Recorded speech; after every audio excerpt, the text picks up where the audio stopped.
Assalamualaikum warahmatullahi wabarakatuh.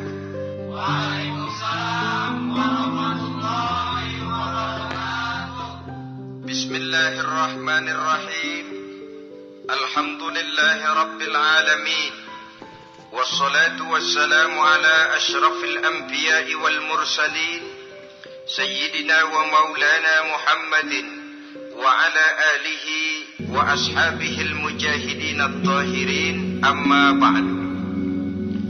Saudara-saudara kaum muslimin rahimakumullah, orang yang gemar istighfar ini diberikan rezeki dari jalan yang tidak disangka-sangkanya, dibukakan perbendaharaan Allah untuknya, sehingga rezekinya datang dari cara yang tidak disangka-sangka. Allah Maha Kaya. Kalau Dia mau, la mani'a lima a'taita wa la mu'tiya lima mana'ta.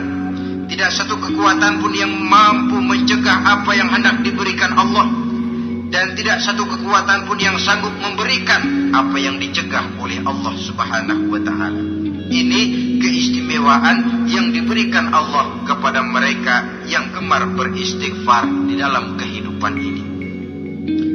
Jangan lagi berpikir, gua sih gak punya dosa, istighfar amat. Sombong, saudara-saudara. Manusia itu lebih baik merasa banyak dosa daripada merasa tidak punya dosa. Tanda orang bahagia, kata Nabi, 4. Pertama, orang yang selalu ingat kepada kesalahan yang pernah dia lakukan. Itu orang bahagia. Selalu ingat kepada kesalahan yang pernah dilakukannya, sehingga pada saat akan melakukan kesalahan yang baru, dia mikir-mikir, dosa gue yang kemarin udah 3 keranjang, nih nambah lagi. Ingatannya terhadap kesalahan yang lalu akan merupakan langkah preventif yang mencegah dirinya untuk tidak menambah kesalahannya. Orang bahagia, orang yang selalu ingat kesalahan yang pernah dia lakukan, terbayang di pelupuk mata, bukan ngumpet-ngumpetin dosa. Sebab apa yang mau kita umpetin di hadapan Allah? Yang kedua, tanda orang bahagia itu orang yang selalu melupakan kebaikannya. Kalau dia berbuat baik, dia lupakan. Dia anggap dirinya belum pernah berbuat baik, sehingga di mana ada kebaikan dia tidak bisa ikut. Dia merasa sangat rugi, sebab dia anggap dirinya belum pernah berbuat baik. Yang ketiga, tanda orang bahagia, dalam urusan dunia dia lihat ke bawah, sehingga timbul rasa syukurnya, bahwa kalau dia sengsara masih banyak yang lebih sengsara dari dia, bahwa kalau dia miskin masih jauh lebih banyak yang miskin dari dia, bahwa kalau dia menemui kesulitan masih banyak yang jauh lebih sulit dari dia. Dengan cara itu jiwanya akan lapang, hidupnya akan tenang, dan dia tidak pernah ingkar kepada nikmat yang diberikan Allah. Sebaliknya, yang keempat, tanda orang bahagia itu dalam urusan akhirat dia lihat ke atas. Dunia lihat yang bawah, akhirat lihat yang atas. Kalau dia bisa sholat, kenapa saya tidak? Kalau dia sanggup puasa, kenapa saya tidak? Kalau dia bisa baca Quran, kenapa saya tidak? Timbul panas, nyontoh ibadah mendatangkan kebahagiaan. Rakus ibadah malah dianjurkan, rakus dunia malah tercela. Nah, lawanannya orang celaka, saudara-saudara. Orang celaka juga tandanya 4, lawanan yang tadi itu. Pertama, orang yang selalu melupakan kesalahannya. Kalau berbuat dosa lupa, sok bersih. Alah, dosa gue mah dikit.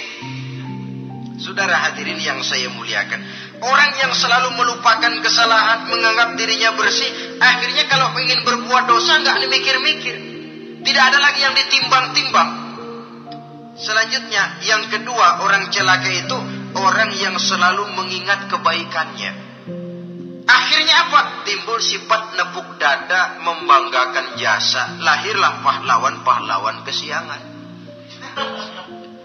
Selalu membanggakan diri, nepuk dada. Kalau enggak saya. Itu masjid kalau enggak saya. Itu pesantren kalau enggak saya. Itu umat kalau enggak saya.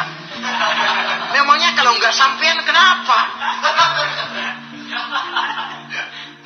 Orang yang celaka adalah orang yang selalu menghitung-hitung kebaikan yang pernah dikerjakannya. Keikhlasannya kurang, makin dia hitung, makin kurang nilai pahalanya. Makanya kalau berbuat baik, ya anggap saja buang sampah, gak usah ditengok-tengok, gak usah diingat-ingat, dan gak usah mengharap orang yang kita tempat berbuat baik akan membalas kebaikan. Saudara hadirin yang saya muliakan, yang ketiga tanda orang celaka dalam urusan dunia, ngelihatnya ke atas, panasnya timbul, syirik dan dengkinya naik, rakusnya jadi. Timbul sifat panasnya itu, tidak mau ngerti. Kalau tetangga saya bisa beli kulkas, kenapa saya tidak? Kalau tetangga saya bisa beli motor, kenapa saya tidak? Kalau tetangga saya bisa beli mobil, kenapa saya tidak? Gaji nggak cukup, tuyul piara.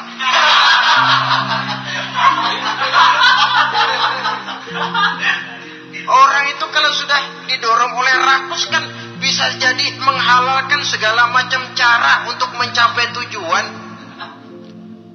Dibakar oleh sifat tamak dan rakus bin serakah.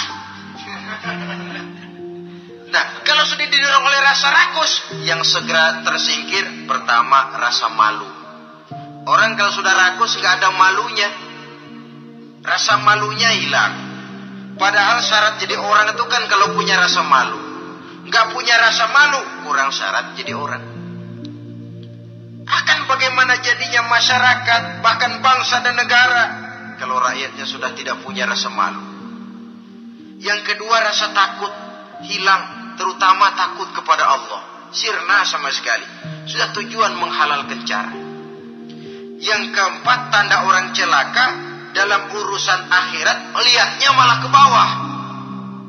Kenapa kamu enggak sholat? Itu bapak anu yang tuaan, enggak, saya enggak lagi. Kenapa ngelihatnya mesti kepada yang begitu? Sehingga lalu tidak ada gairah untuk mencontoh. Saudara-saudara kaum muslimin rahimakumullah, walaupun serba singkat oleh karena terbatasnya ruang pembicaraan ini, mudah-mudahan bisa memberikan gambaran sepintas tentang ciri-ciri orang yang bertaubat. Dengan harapan, marilah kita menjadi orang yang bertaubat sebenarnya dengan ciri menyesal terhadap dosa yang pernah kita lakukan, meninggalkan perbuatan jahat, dan berjanji tidak akan mengulangi lagi perbuatan jahat itu. Kalau dia menyangkut hak-hak manusia, maka hak itu harus kita kembalikan, dan kepada yang bersangkutan kita harus meminta maaf. Apabila ditambah dengan kegiatan lisan, memperbanyak istighfar dalam kesempatan yang mungkin di sepanjang perjalanan hidup ini. Ini sajalah yang kita bicarakan pada pertemuan kali ini. Terima kasih atas segala perhatian. Mohon maaf atas segala kekurangan. Usikum wa nafsi bitaqwallah. Wassalamualaikum warahmatullahi wabarakatuh. Waalaikumsalam.